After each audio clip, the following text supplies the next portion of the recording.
Welcome back to the Marvel Movie Minute, a daily podcast in which we assemble to explore the films of the Marvel Cinematic Universe 1 minute at a time. In this, our 6th season, we are looking at the Avengers. I'm Andy Nelson from the Next Reel Film Podcast. And I'm Pete Wright, and I love you too, Thor! Today we are talking about minute 130, which begins with realizing there's one more thing to do, and ends with Shawna Lynde's brief appearance. Back on the show, we have MarvelousTay. Hello. Hello. Thank you for having me back. Yay. We are thrilled to have you back we're kind of like post-attack. And this is really, we're at that point where we're finally getting a little breather, which is kind of nice. And it's kind of funny because last time we talked, we had Tony and Loki at Stark Building. Now we're back. So this time we have the whole game. Yeah, right, exactly. Right. Well, I was wondering, is one of the reasons you picked this particular minute is that it was kind of a payoff for that last one where Tony was offering Loki a drink? What? No, I would never do such a thing. Well, before we end up back in the penthouse, though, we get this final little bit of the scene down on the streets below Stark Tower. Tony is alive, and his mask has been ripped off, and they've been talking about shawarma, and they realize there's one more thing to do, and we come into this minute with everybody kind of taking a beat, and then we've got that great little comedic payoff, which is, again, so perfect the way that our fair writer-director kind of crafts these little comedy beats here with Tony saying, and then shawarma after? Yeah. Sounds about right. Yeah. It's one of my favorites, too. Again, to your point, Andy, this is another Tignataro comic moment, like taking action, making it funny with just a line. And it totally works because now we've had all the hints. We've seen the Shawarma Palace. There is no other outcome but these people eating shawarma, and I'm here for watching them eat shawarma. Are you a shawarma fan, Tay? So I had my first shawarma, ironically, at Avengers campus when I went to Disneyland. You had Disney shawarma? I literally went just to get shawarma at the food truck. And I had it at the night, at final night before it closed as my final battle snack. That's wow. That's how psycho I can be with Marvel very quickly.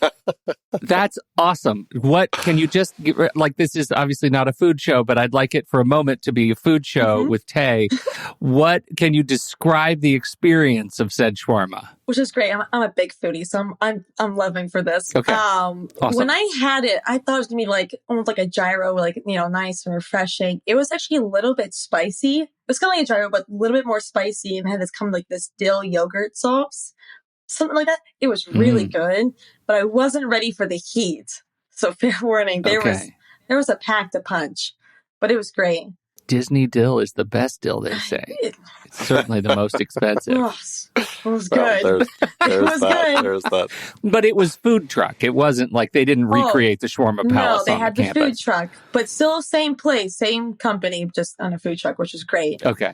That is awesome. Cool. Perfect. It was right next to the headquarters too, so it was like a little cherry on top. I loved it. How fun. That is awesome. Perfect. So before we, again, go up to the penthouse, do Clint and Natasha and Erik, how do they get down? Do you think, do Thor and or Hulk jump up to bring them down? Do you think Natasha and Erik can just, obviously she got down to the penthouse to get the scepter. If there's a ladder, I guess they could just kind of take an elevator or something. And I'm assuming Clint could he doesn't have any arrows left, but I'm sure he's crafty enough to get through a locked maintenance door and then take the elevator down. Any thoughts on how they actually get off the roofs where they are?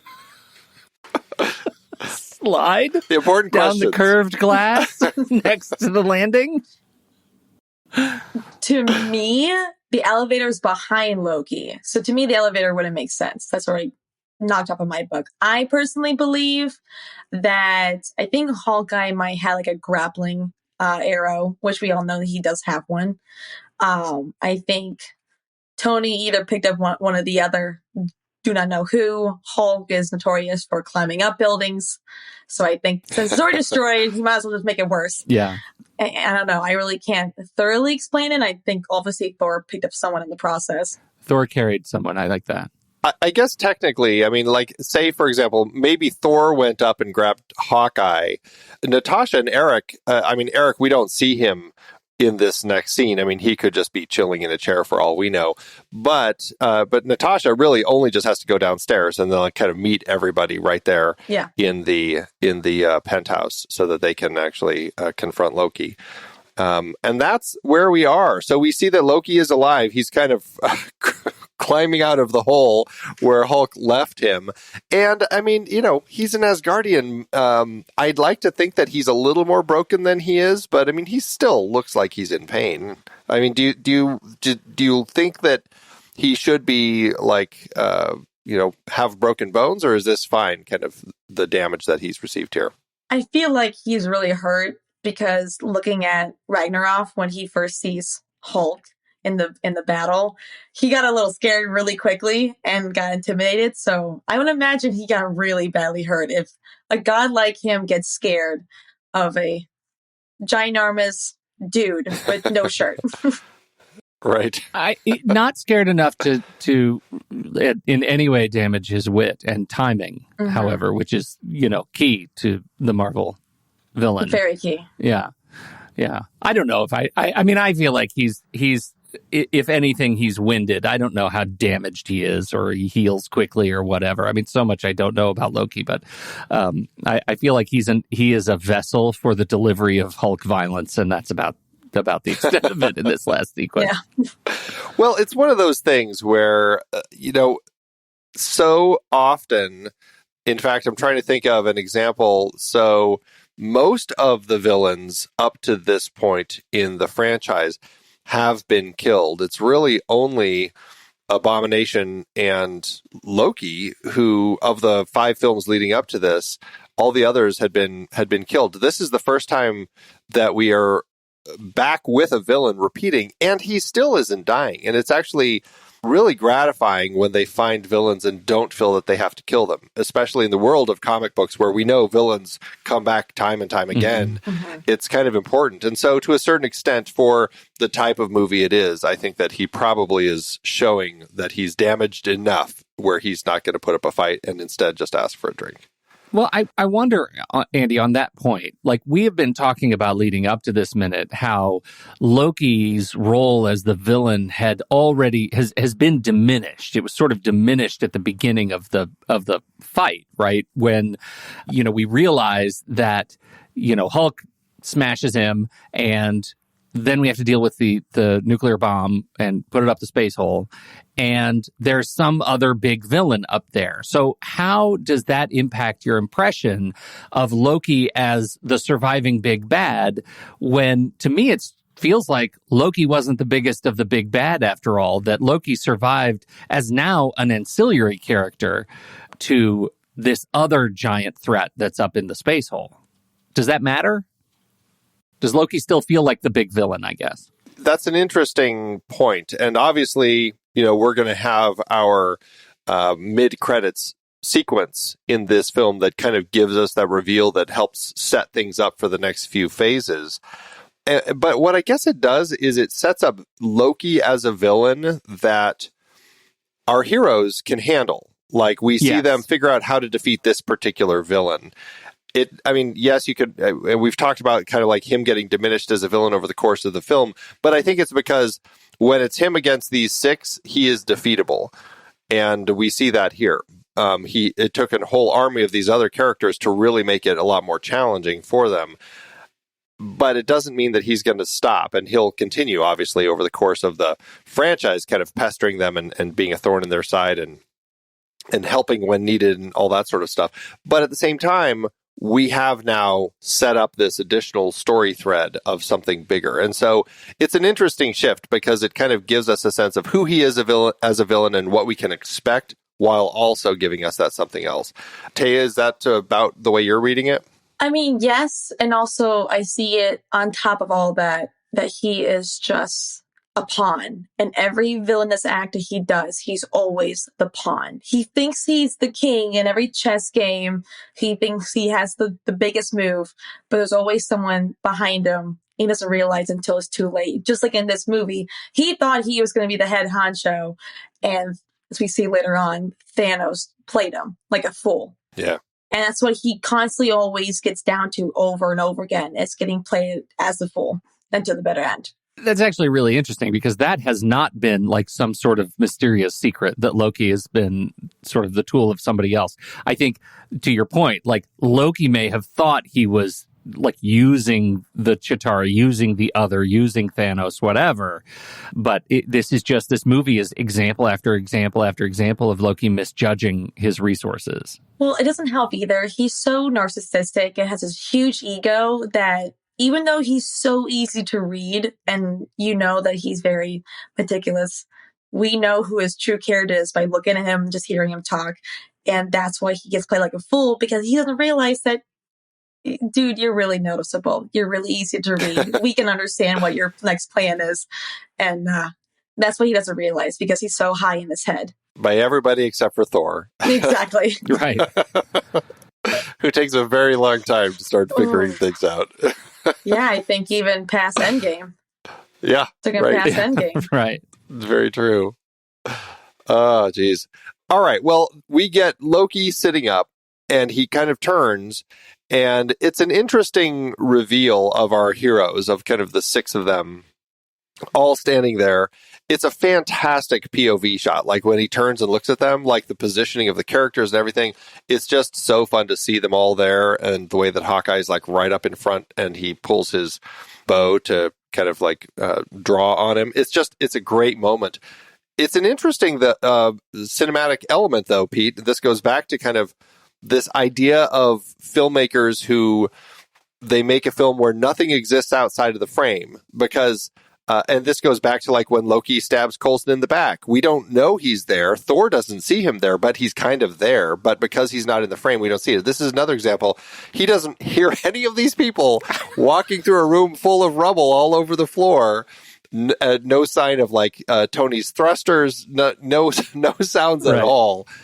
Yet they're all immediately behind him, and he doesn't know until he turns and sees them, and it's kind of that in-frame thing. I mean, how does all this work? Do you like the way that it sets up our heroes in this moment? Yeah, I mean, I do. I love it because, like, I just love the tableau of our heroes together. It looks great. I love that they put Hawkeye right in the front. Like, that's fantastic. He's been able to collect an arrow as far as we know. So now he has an arrow and he's about to fire it at Loki for all the good that would do. But I love it even more given the context of, what was it, Endgame or whichever one they went back in time, and you get to see them together creeping up on Loki as they go back in time. The Ant-Man was real small. It was before they tried to swipe the Tesseract briefcase.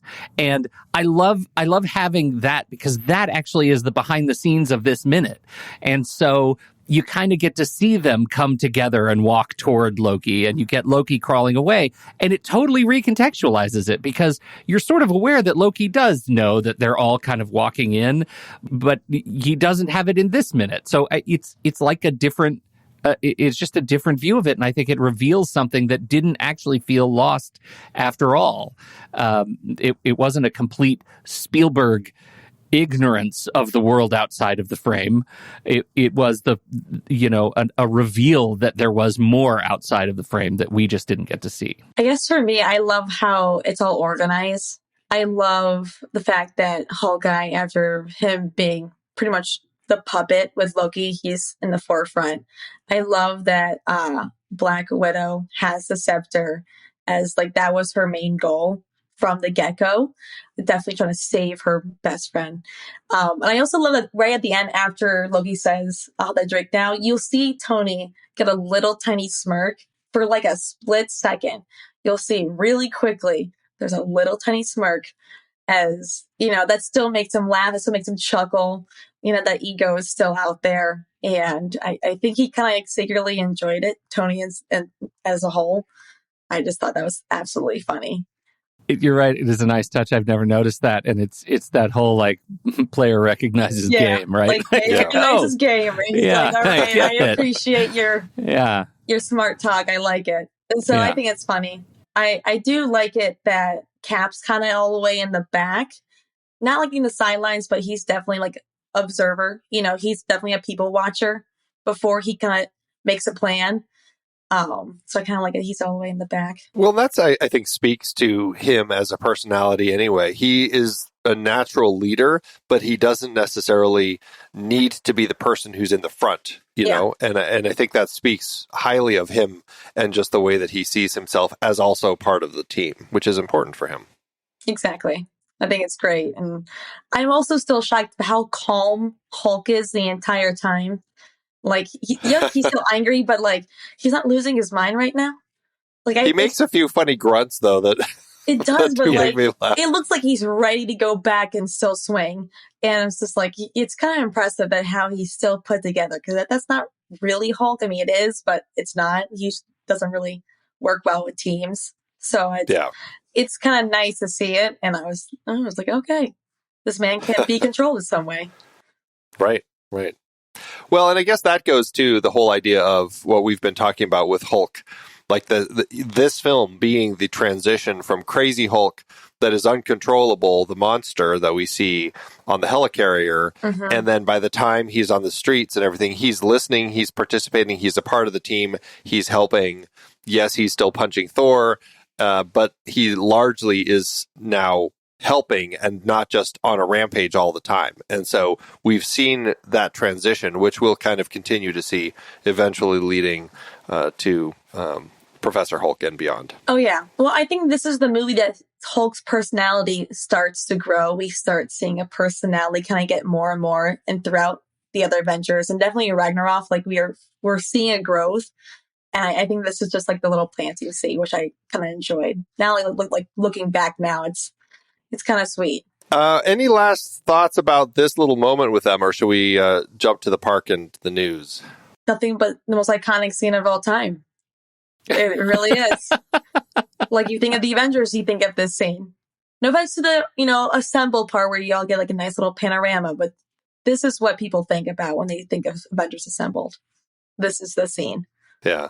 And this was done so well. It is done really well. Well, that does take us to Central Park. We're looking south-southwest across the park and the reservoir toward mid-Manhattan. Something I had never noticed before, and I think it's probably just largely my, not my lack of knowledge about New York and which buildings are which, but I never realized that you can actually see Stark Tower, which is about to become Avengers Tower, but it is actually poking out over the top of a building about a third of the way from the left as you're going. It's like right after the Chrysler building, but you can kind of see the little curve of it over there, which I thought was kind of cool. I had never noticed that they had kind of put that in there. Oh, yeah. Yeah, it's a nice touch. Yeah. And that takes us to it's kind of like this respite. We have this moment to breathe after. I mean, we've just had a battle going on for almost a half hour, and so we're finally getting to this point where the battle's over. Loki's stopped, the Chitauri are gone, and now we can breathe. And that takes us to the news. We get this montage across a number of different screens that Fury, as we'll come to find out, is looking at. This is in his dark room where he will be meeting with the World Security Council. We're seeing just a variety of different news stories, starting with MSNBC. Breaking news, aftermath, the world response to alien attack. We see CNN, developing story, Manhattan crisis averted, cleanup begins. We see a memorial wall, candlelight vigils. ABC has New Yorkers celebrate victory. Over the course of all of this, I mean, what do you enjoy about the montage here, Taylor? Are there particular clips that you like more than others? Like, what stands out for you? Honestly, I think what stands out for me the most is when we go toward, I think it's like 153. It's when we start seeing like all the candles and people are starting to like after celebration, like seeing the awe of it all. People are still remorsing and still recognizing the past. I think that's kind of like really beautiful. But then it's more iconic with the guy getting shaved and getting the The iconic goatee of Tony. I was like, okay, you can't really miss that. That's pretty good. Those are my favorites, and I love the Easter eggs in this one. The Easter eggs are Yes. hard. There are some fun ones here. I do just like the one with Tony, the guy getting his facial hair shaved to look like Tony Stark.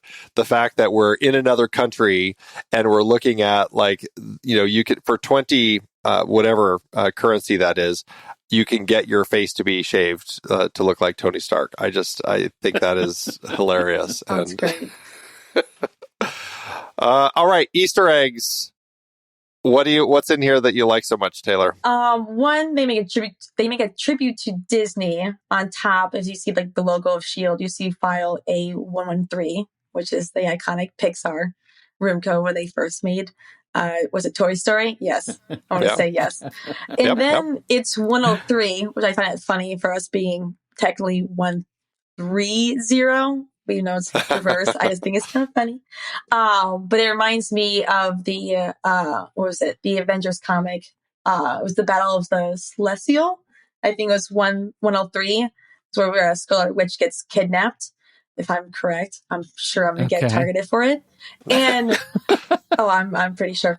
And I don't know. I find it kind of funny because in the comic, it's Scarlet Witch being captured, and I don't really know if this was like their way of like hinting of the future. I'm sure it's not, but I just find it quite humorous, as this is where like we see Vision and we see Scarlet Witch and Quicksilver is in this one too, but he's actually missing, and it's a whole thing. And I don't know if this was like a, hey, heads up, we might see them, because ironically we do see them in Age of Ultron.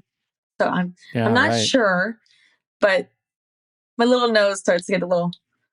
Yeah, well, that's always one of those interesting things. These things that they throw in there as these little nods to stuff. And it's like, I mean, who knows? It's so hard for us to say, but it's always nice to think that they are planning these sorts of things. I love that. That's what I think, personally. I mean, obviously, Shield's still in that comic. Nick Fury's in the comic. I don't know. It just so happens it's Iron Man, Thor, Captain America, Vision, Hawkeye, Quicksilver, and Scarlet Witch. It's like, yeah, interesting. That's noticeable. Cool. Yeah, right. So that's the only one I picked up, unfortunately. Out of other ones, that's just now conspiracy theories. There's always those. Tons. Well, I do have one. The woman who leans out right at the end of this minute to scream, "I love you, Thor," into the camera. We get most of it here. It's kind of like, "I love you, Thor," and then it kind of gets cut off. That is actually has been since credited as Shauna Lynde. And Shauna Lynde, those who are familiar with the Thor comics might recognize her as Dr. Shauna Lynde. She's a physician who works in the same hospital as Dr. Donald Blake, Thor's alter ego, which is a fun little nod to kind of include her there as somebody to kind of connect to Thor and those comics. That is funny. It's a good one. It's good. It's very fun. Yep. One of the things we always like to do is the IMDb game with people as they pop up. Pete loves doing this. Oh, no. That's right. No. We have first up, it's a little tricky. We have one of our news anchors here. We have Thomas Roberts is the MSNBC news anchor. This one is kind of hard because Thomas Roberts is credited as Thomas Roberts because Thomas Roberts is actually a news anchor at MSNBC. What's funny, though, is he is credited in 12 films, generally as himself or periodically just as a generic newscaster.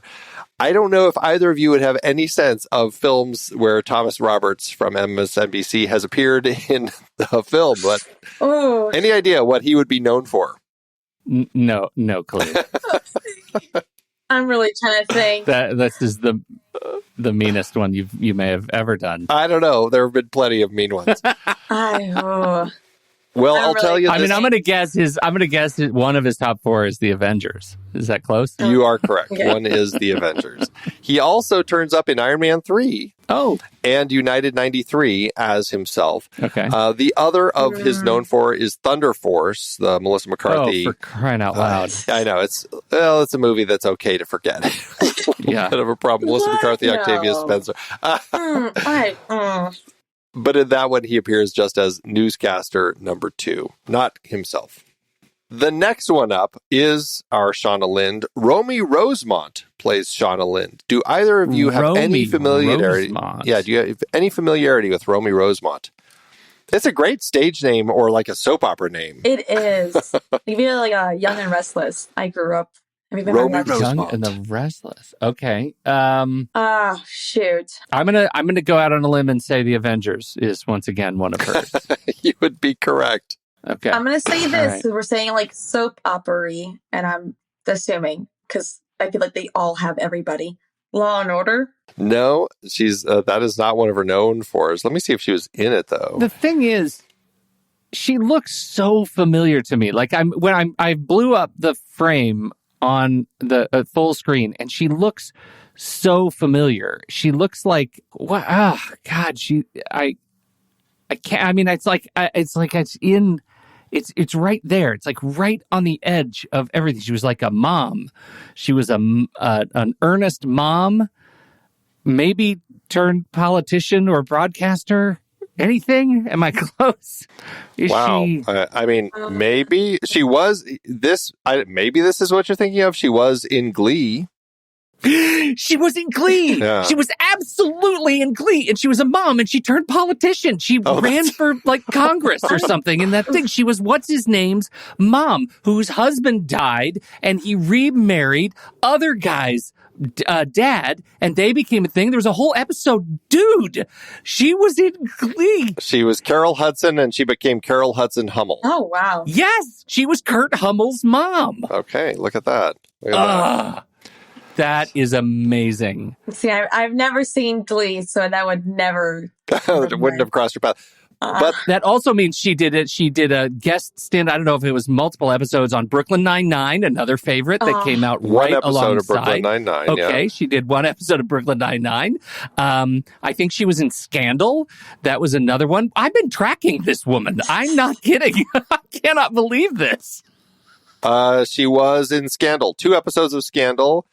Tay, to your thought about Law and Order, she was actually in 1 episode of Law and Order. They have everybody. Honestly. Yeah. She was in the morning show. She did an episode of the morning show. We watched that because that's right. friend of the show, Patrick Fabian, did an episode or 2 of morning Love show. that So we've show. been kind of tracking extras. Yes. Love that show. Yeah. Fantastic. She's been working for a long time. I probably saw her long ago in the Tracy Ullman show, which she also was in. Andy, she was in the Tracy Ullman show. Yeah. Yeah. But her known fors are, so far, the only one that you have right is the Avengers.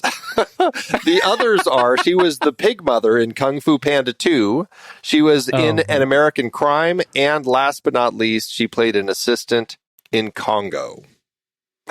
Congo. Oh, Andy. Good Yeah. question. So That's one of her. IMDb thinks that should be one of her top 4. you know, I don't know why. Yeah, An American Crime was good. Maybe Congo Congo. was not. Congo? Congo is a questionable one. Why would that be popping up in a known Not for? good. Oh. Yeah. I fell asleep during Congo. I have seen, I think she was like a principal in, because I think, so another friend of the show, Justin Yeager, ran cable cam for an extended episode of like a single long shot of a camera going through an opera or ballet in American Crime. And I think she was in the audience of that shot. Like the camera swung by her. Wait, so it's about like the American Crime or the American Crime Story? Because I think she was also in the American Crime, the American Crime Story, the one with the whole what do we call it? She was in both, actually. She was in American Crime that's Story. That's funny. I think she was like and in the one of the little. She was in the one offices. about the impeachment. The impeachment. Oh, interesting. Okay. Yeah, at least that's what, from what I can tell. I don't know. She played Jill Shively in that. Because I thought she was the the lady that worked in the office with her. Oh, yeah, that's the one I'm thinking. That's the one I'm thinking of. I got those confused because American Crime is a movie, isn't it? Yes. And the American Crime Story or Crime Story is the show. Yes. American Crime Story, is Ryan Murphy's show. Yes. She was in the one. That's Actually, the one. it was the one about O.J. Simpson. Okay. Different thing. So she was in 2 episodes of the one about O.J. Simpson of American Crime Story, but she was in An American Crime, Pete. That is, I believe, the one that JJ had been involved in. She was in. So funny. Wow. Oh no, it was a film. She was in a movie called that was American a film. Crime. Yeah. Totally different thing. Yep. So. That's why I was Totally different. confused because it's a movie, but I also think she was in the show. There's multiple things. She's doing a lot of She's just big on crime. yeah, especially Very in America. big. She wants a lot of Big crime in America Yeah. for sure. That is so funny. Ugh. She might be the faciest of the faces that we've covered in this thing. At this point, God only knows how many things she's been a part of. Well, she also had been in the Much Ado About Nothing that Joss Whedon had directed, that black and white one. So likely that is something where she kind of came into contact with him and was involved in that. And she's worked with Clark Gregg before in Lovely and Amazing. So it's just one of those, threads of who you know. Yep. Last but not least, Jamie McShane. He is the Celebration montage interviewee. He's the one who we have speaking here right toward the end. He's in the blue, standing next to the guy with Captain America shirt. Shawna and Lynde pops in right between them. Any idea who Jamie McShane is or what he's been in before? Is he related to Ian McShane? Wouldn't that be interesting? I don't know. Considering his birth name is James Nelson Simon, I'm going to guess not. I don't then. I want to say this because if I remember right, because I just watched this movie recently for another friend of mine, Thor. He was an agent of some sort. He is. He's Agent Jackson. Okay. Wow. Yeah. Ooh. Good Yes. one. Good call there. That's a nod. I had to look at the photo. I'm like, okay, wait, you look familiar. I was like, all right, I think you're an agent. Because he has a very agent-like face. He does. He really does. Yes, he does have an agent-like face. That's very funny. Was he in an American Crime Story or American Crime? Jeez. How about Glee? Was he in Glee? I've never seen Glee. I would never tell you. Yeah, that's right.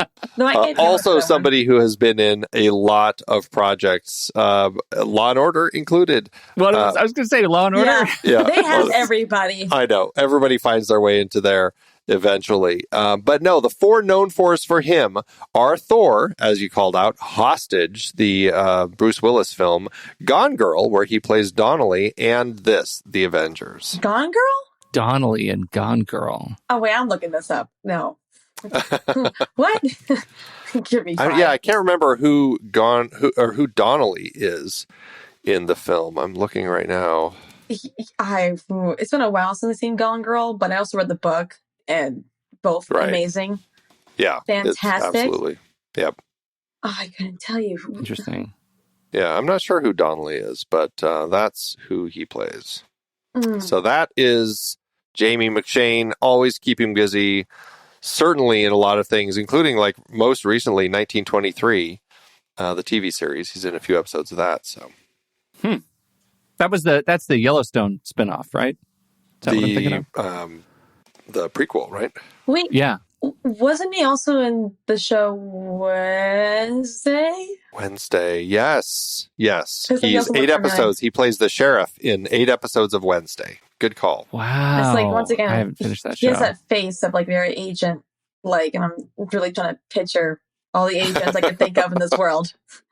So we need to go through all of the shows that involve agents. Like, was he in any of the CSIs?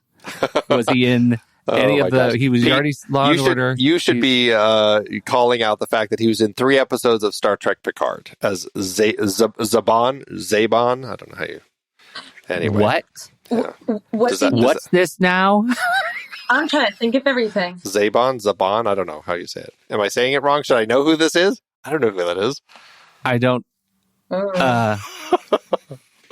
Was he a creature?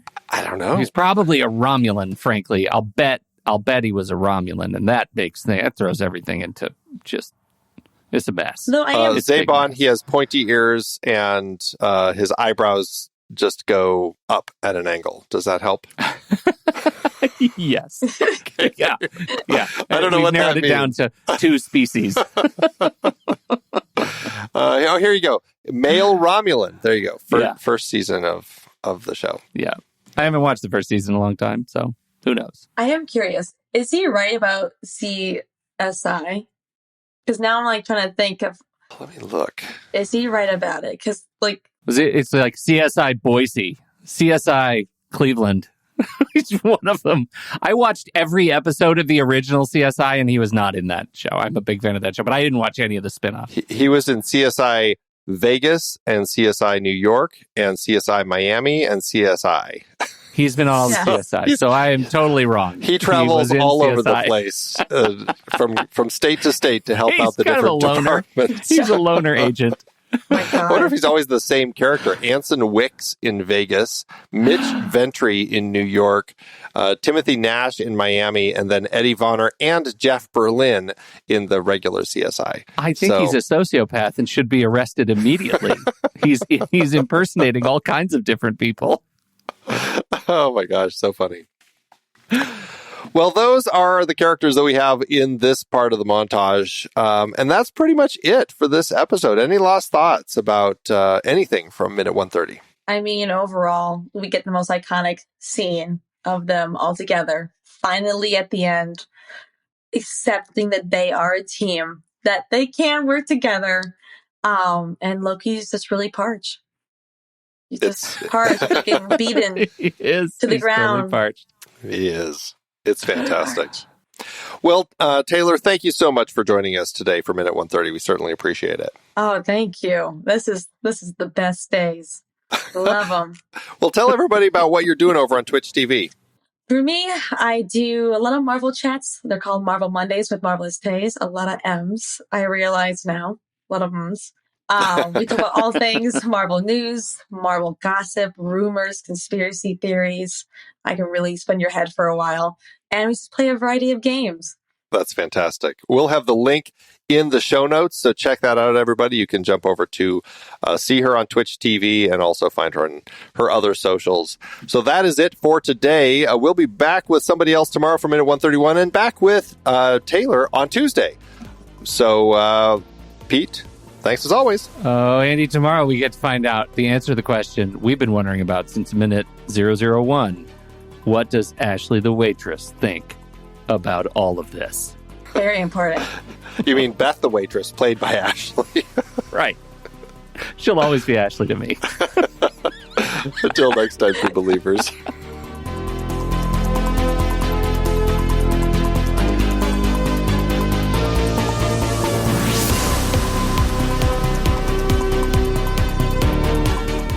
Marvel Movie Minute is a production of True Story FM, engineering by Andy Nelson. This season's music is Message to the World by Anthony Vega, and this season's show art is by Winston Yabo. Find the show at truestory.fm. If your podcast app allows ratings and reviews, please consider doing that for our show.